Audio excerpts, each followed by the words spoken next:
overcome obstacles.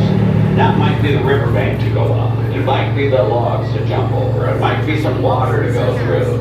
And when they're little, they can't always do it, so they need help them.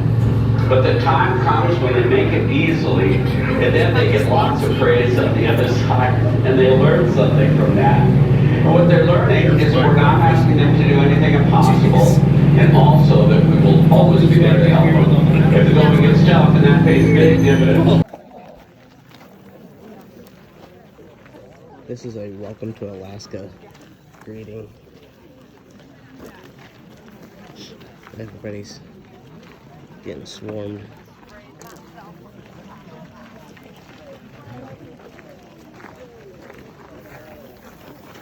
Just sit down somewhere right there.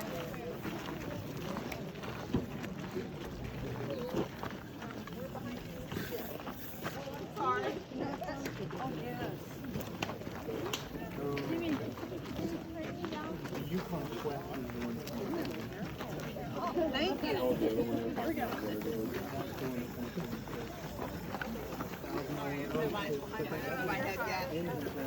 Where did they get her? They're going to go to my face. There's spray. I'm going to spray myself down though.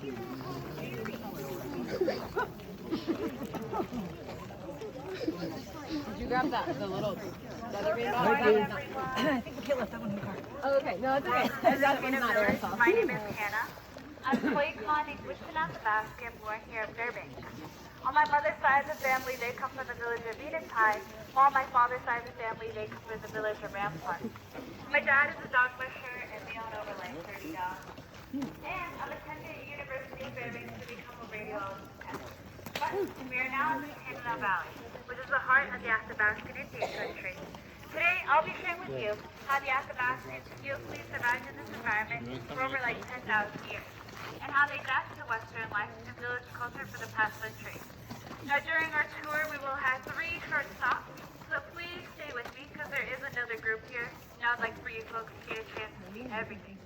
Now, at the very end of the tour, you will have a little bit of time to roam around on your own, ask questions, take pictures you may have missed. But the village that you see here is what typical Athabascan village would have looked like after that first significant contact with the Western culture. Prospects of the rise by stimulated steamboats and seas here of Alaska, like we all discussed today. And missionaries, traders, and trappers followed. And after 10,000 years of that bone and stone existence, the Athabascans were introduced to new tools, weapons, and food. This allowed them to stop falling to herd the game and to settle into a more permanent village like this one. So the cabin that you see in front of you was constructed from trees harvested right at the site. The large spruce trees were cut, peeled, and laid flat for the walls, and then in between the walls is chinked with moss. Now the roof is made out of young spruce poles. They peel and lay them flat across, and then they put a layer of bark on top. And then to seal and insulate the roof, they dump the earth on top of the bark and plant the grass in the soil so it won't erode. So now that you folks know how this cabin is made, do any of you think you survive the Alaskan winter in a cabin like this one? Nobody? I understand. But if you come back in January, you're welcome to stay in our spacious guest cabin to your left. I'm just kidding. That's called a trapper's line cabin. Those cabins are built along the winter trap line, and they're about a day's journey apart from each other. Now, little cabins would help trappers and their dog teams to extend their trap line and to travel safely far from the village. And I know, it doesn't look like much, but can you imagine trapping in 40 below weather? Had a very warm and welcoming sight to it. But once those trappers returned to their village, they needed a place to store all their valuables, which actually leads me to the structure I'm sitting on. This is called a cache, and cache is a French word for storage or hiding place. And that's exactly what it was used for.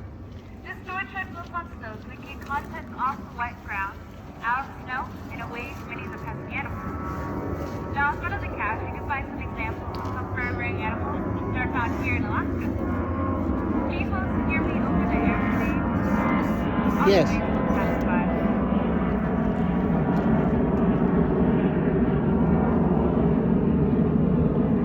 Well, like I said, here we have the timber wolf. The timber wolf was very useful in clothing.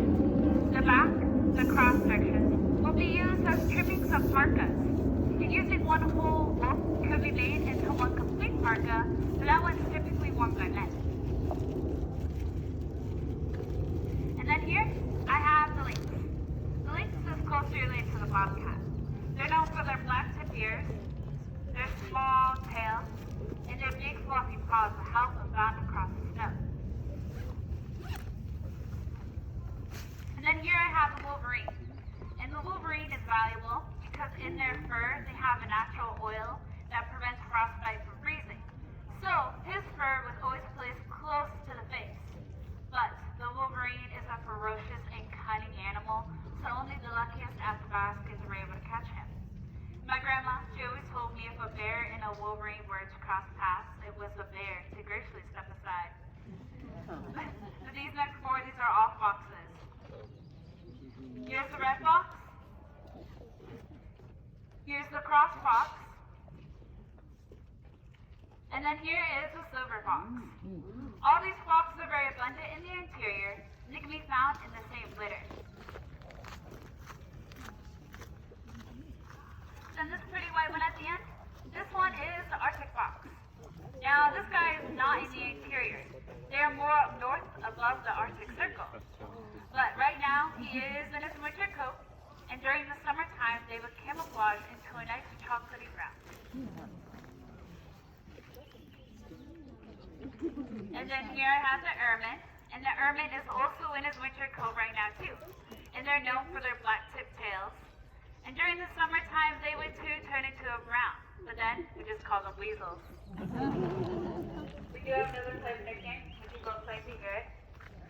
We refer to these guys as our Texas-sized polar bears. Joking, Texas. And then here I have the muskrat. And the muskrat, their fur is very warm. And they'd use them to make a parka. It would take about 40 to 60 of them to make one complete parka. And then here I have the marten. And the marten also had warm fur. And they used them to make a hat. They would put one on each side, then one down the middle. And then they left the tail on for decoration. Could any of you folks guess what this next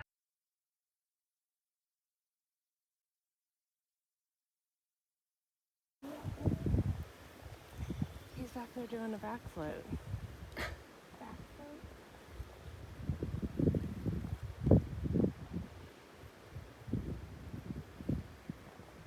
Get in a little bit. I don't want to get hit with the car.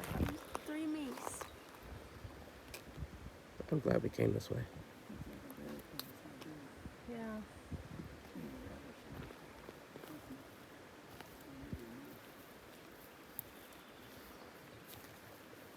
Dad, it's gonna charge you.